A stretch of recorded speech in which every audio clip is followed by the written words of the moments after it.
Bonjour à tous. Donc dans cette vidéo, on va voir en fait quels sont les problèmes les plus courants avec Retrofit et comment les débugger, et également comment augmenter le niveau de logging pour être capable de voir ce qui se passe au fur et à mesure que les appels réseau sont effectués. On va commencer avec les erreurs les plus courantes. Donc on va réactiver ici le réseau sur notre téléphone pour qu'il soit capable de se connecter.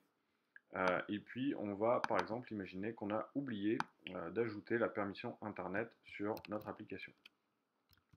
Donc, c'est sûr que c'est pas mal le truc le plus simple qui puisse arriver.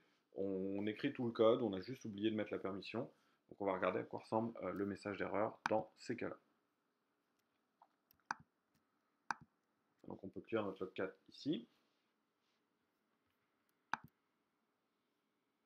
On voit que notre appli a compilé, elle se déploie et elle crache tout de suite. Donc si on regarde notre message d'erreur ici, c'est relativement auto-explicatif. Là, on nous explique que la permission a été interdite, enfin a été refusée, et qu'il nous manque la permission Internet dans l'application. Donc on va juste la rajouter, et puis ça s'arrête là. Donc maintenant, on va regarder un autre type d'erreur, donc par exemple celui où on va se tromper un petit peu sur une URL, par exemple ici.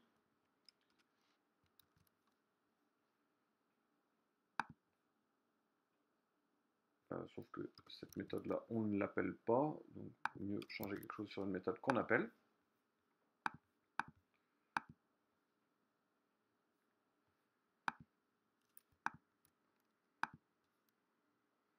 Donc là, on a exécuté l'application pas en mode debug, donc forcément, on ne voit pas exactement ce qui se passe.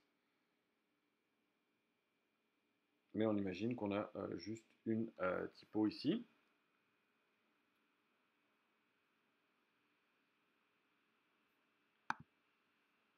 Donc là, a priori, tout s'est bien passé. Si jamais on retourne dans notre log, ce qu'on voit simplement, c'est ici notre retrofit qui nous dit 404. Donc, si vous avez quelque chose en fait qui passe dans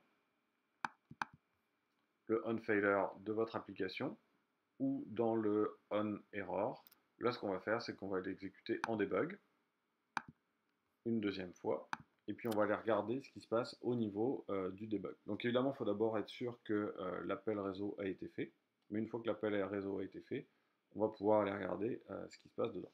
Donc là, on voit que notre premier breakpoint, c'est celui où on set le click listener, et là, on a envoyé directement l'appel au list repo, et on voit qu'on a ici une réponse. Alors là, les deux objets qui vont nous servir, c'est le call et la response. Donc on voit ici qu'on a les deux qui sont à notre disposition. Et en particulier, dans le response, on va avoir la raw response, ou réponse brute, qui correspond en fait à l'objet qui est la réponse HTTP, pas la réponse de retrofit, c'est-à-dire directement ce qu'on a reçu. Et donc là, on peut la voir au complet. Donc on voit ici qu'on a un code 404. Le message, c'est not found. Donc en gros, on nous répond que l'URL qui a été demandée n'a pas été trouvée. Donc une fois qu'on trouve ces objets-là et qu'on les regarde, on peut regarder les en-têtes, on peut regarder le message, on peut regarder énormément de choses qui vont nous aider à déterminer qu'est-ce qui s'est passé au niveau réseau. Donc ça, c'est en termes de debugging. Donc là, on va juste aller réparer notre code avec notre list repo. En gros, dans ce cas-là, en général, en regardant l'URL, on se rend compte qu'on a fait une typo et que ce n'est pas l'URL qu'on voulait prendre. On peut aussi, dans ces cas-là, prendre littéralement l'URL qui est ici, essayer de la copier dans un navigateur et regarder ce qui se passe. Donc au niveau du debug, c'est à peu près comme ça que ça se passe. Ce qui va nous intéresser maintenant, c'est de regarder comment on peut augmenter le niveau de logging. Donc là, on va aller dans Retrofit Utils, et en fait, on va se rendre compte qu'on est capable de lui spécifier un client particulier. Donc le client qui est utilisé par Retrofit, c'est OKHTTP3, et on va en fait ici créer une méthode à nous qui nous permet de créer un client. Donc on va là l'écrire ici. Et ce qu'on va vouloir utiliser au niveau de notre client, c'est le HTTP Logging Interceptor, ici, qu'on va trouver au niveau de OK HTTP. Alors pour trouver la bonne version de OK HTTP qui vient avec la version de Retrofit que vous utilisez, donc nous la 2.5.0, ce que vous regardez c'est au niveau de Maven Repository la dépendance qu'on trouve ici. Et donc on voit qu'en fait cette librairie nécessite OK HTTP en version 3.12.0. On va aller regarder OK HTTP 3. Donc on maintient la 3.12.0 et on va aller chercher le Logging Interceptor en version 3.12.0. Et donc ça va nous donner notre dépendance ici à copier dans notre Gradle. Donc on va aller dans le build.gradle ici. Et on va rajouter notre dépendance à l'interceptor.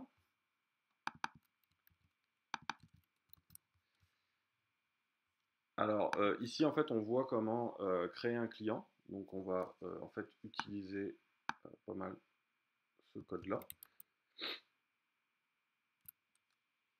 dans notre retrofit utile. Donc ici on crée un HTML logging interceptor. Alors j'ai pas fait sync donc on voit pas encore la librairie. Après le sync il va avoir téléchargé la librairie. Et puis ici on va pouvoir return le client.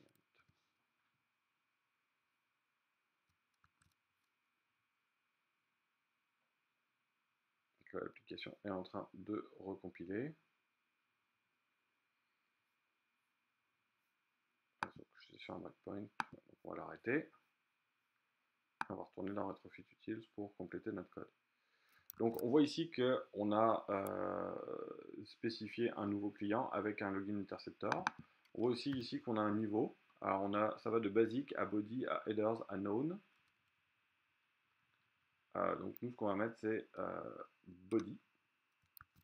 Et on va aller regarder ce qui se passe à l'exécution au niveau de notre log4.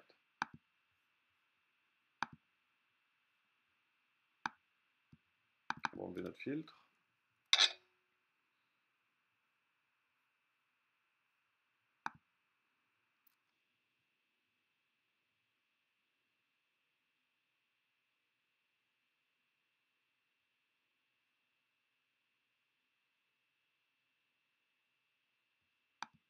Okay, donc maintenant, si jamais on vient ici, on voit ici qu'on a un certain nombre de lignes qui correspondent à OK HTTP.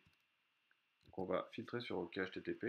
Et ce qu'on voit ici, c'est l'intégralité des choses qui sont envoyées, donc qui partent du téléphone. Donc ici, on voit qu'on a une requête GET qui est partie sur cette URL-là. Et on voit aussi le retour. Donc là, on voit une réponse code 200, donc ça veut dire que tout s'est bien passé, OK, avec l'URL, le temps d'exécution, et puis toute l'information qui est dedans, incluant son contenu qui est ici. Et on voit à la fin le end HTTP avec l'ensemble de la taille de la requête qui a été envoyée. Donc dans cette vidéo, on a vu quelques éléments importants, comment mettre des breakpoints pour essayer de comprendre ce qui se passe si jamais il y a une requête qui échoue. On a vu aussi comment activer le logging sur Retrofit pour être capable de voir les requêtes partir et revenir. Et avec ça, en général, on est capable de débugger la plupart des appels Retrofit à partir d'une application Android.